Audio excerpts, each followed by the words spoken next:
Ya kita dengan percaya instansi dengan ini. instansi ini. Dampak dari ini sebagai orang tua, maaf, anak kan juga harus dilarikan ke fisik. Psikolog, ya, iya. seperti apa nih?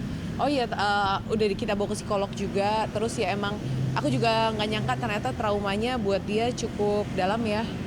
Terus ya sekarang mendampingi, makanya kalau Mas Anung segera pulang. Harusnya kita baru pulang tanggal 2 Oktober, tapi akhirnya kita mempercepat pulang di tanggal 28. Karena emang kita sadar bahwa Kala butuh kita gitu. Jadi pas kemarin juga sekarang tidurnya lagi aku temenin dulu, aku bawa jalan-jalan, bawa apa, pokoknya mendampingi dulu lah. Masih sebentar Udah enggak. Cuman susah tidur kemarin pas nggak ada kita, makanya pas aku pulang dia bilang, kok aku ketemu Bia Mabi aku langsung capek ya, langsung pengen tidur gitu. Yang biasanya dia nggak bisa tidur, akhirnya tidurnya langsung nyenyak, terus akunya dipegangin gitu. Jadi kayak, oh emang dia butuh kita sih.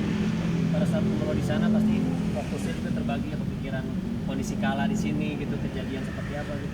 Terus terang ini adalah umroh yang paling berat buat saya, karena ya betul-betul nggak boleh bereaksi, nggak boleh emosional, nggak boleh marah. Di hari pertama lagi ya. Hari pertama. Di hari pertama kita nyampe, jadi langsung ada kejadian ini. Terus sebenarnya kami kan harus masuk ke Aqsa. Ketika kami memutuskan batal ke Aqsa, itu efeknya besar sekali. Karena kalau kita apply visa ke Palestina, ada 20% orang yang nggak jadi masuk, walaupun ketika visanya udah di-approve, satu rombongan nggak bisa berangkat, nggak bisa masuk ke dalam. Dan ini satu rombongan gagal karena kami pulang. Karena kami harus pulang, kami nggak jadi ke Aqsa. Jadi beban mental kita tuh kayak ada orang yang kita rugikan udah sampai ke Jordan, jadi nggak bisa masuk ke Aqsa, nggak bisa lanjutin yang pengen kita lakuin untuk humanitarian, karena kami harus pulang. Karena pertimbangan kita ke Aqsa bantu orang atau kita segera pulang menyelamatkan psikis anak kami gitu kan. Pasti kan kita harus ada buat anak dulu prioritas. Yeah. Tapi yang kita rugikan di Aqsa lebih besar juga gitu. Yeah. Jadi mereka nggak tahu apa-apa soal ini, nggak terlibat langsung, tiba-tiba nggak jadi. iya, gitu kan. yang harusnya bisa masuk Aqsa jadi nggak bisa. Nah, jadi itu aja. beratnya. Jadi kalau mau nyalah-nyalahin, wah saya udah pasti akan ya gara-gara lu, pengennya gitu kan. Tapi udahlah, udah ya nggak takdir, bisa. udah. Udah. Nah, kita juga mau apresiasi kepada Mayor CPM Herdi dari Denpom Jaya 2. Terima kasih, tadi kita udah diterima, udah diberikan waktu juga penjelasan yang cukup jelas ya tentang proses selanjutnya. Jadi ya kita berharap semuanya ini bukti sebenarnya yang melakukan adalah oknum gitu. Jadi secara institusi saya percaya banget ya, ini Angkatan Darat adalah institusi yang memang menjunjung tinggi nilai-nilainya. Jadi pasti komit untuk memproses ini secara hukum.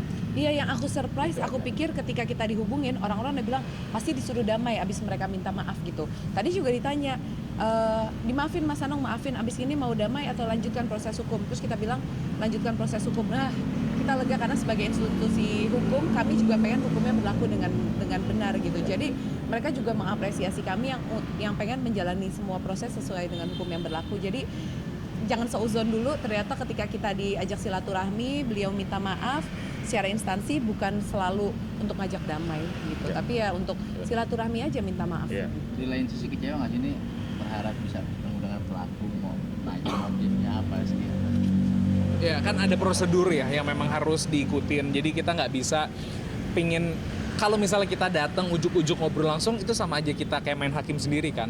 Kami percaya memang ada prosedur yang harus diikutin, ada profesional yang memang menjadi penyidik. Ya itu memang proses yang harus dilalui. Mungkin ketika kami memilih jalur damai, pertanyaan itu bisa langsung kami tanyakan. Karena mungkin kami bisa langsung tanya, lo kenapa sih? Emang dengan ngomong kemarin tuh di klakson kenapa jadi marah? Kenapa jadi akhirnya mukul? Kenapa akhirnya pas dilerai ngomong saya anggota, kenapa? Memang ada apa gitu. Cuman karena memang kami memilih untuk melanjutkan proses hukum, jadi ya memang akhirnya ada aturan main yang memang harus kami ikuti. Jadi memang kami juga nggak bisa ketemu langsung, menanyakan, mengintegrasi. Karena ya kami juga nggak mau jadi akhirnya menjadi orang yang main hakim sendiri. Sampai saat ini pun kami juga menghargai dengan kami tidak memberikan informasi terhadap identitas terduganya siapa. Ya kami ikutin prosedur semua lah gitu. Untuk tahap dan agenda selanjutnya apa sih Mas Anung? Ternyata Kala juga tetap harus diperiksa sebagai saksi. Cuman alhamdulillah karena anak di bawah umur masih 12 tahun, nanti akan cari tempat yang nyaman buat dia di wawancaranya, terus akan didampingi sama KPAI. Tadi aku bilang kalau di rumah aja boleh nggak ya dimanapun, jadi nggak harus datang ke sini. Terus nanti setelah kita selesai semua, barulah tersangka di BAP. Jadi tersangka ternyata belum di BAP karena diselesaikan dulu semua saksi, olah TKP dan lain terduga. Nanti terduganya baru di BAP setelah semua saksi dan selesai olah TKP. Hari pertama Jadi masih pulang panjang. ke rumah, apa sih yang diceritakan oleh Kala? Kita udah nggak nanya ke sana ya, Udah nggak boleh nanya. kan udah terlalu banyak yang nanya. Dan udah nggak boleh. Iya. Nggak boleh. Tapi Kala sendiri Ya paling Open nggak ketemu meluk aja tahu. Saat ini kita jadi harus gimana ya gitu loh. Mungkin besok harus konsul ke psikolognya dulu Iya, kali mungkin ya. harus konsul psikologi. Tapi tadi dari komandannya terduga udah bilang pokoknya kalau ada biaya untuk ke psikolog, karena itu kan juga bukan biaya yang murah ya. Terus si Faisal korban yang satunya juga ke rumah sakit, semua insya Allah akan ditanggung juga. Iya. Jadi bentuk rasa tanggung jawab dari komandannya, dia bilang tinggal diinfokan kami akan menanggung gitu. Karena sekali ke psikolog aja 2,5 juta ya kalau ya.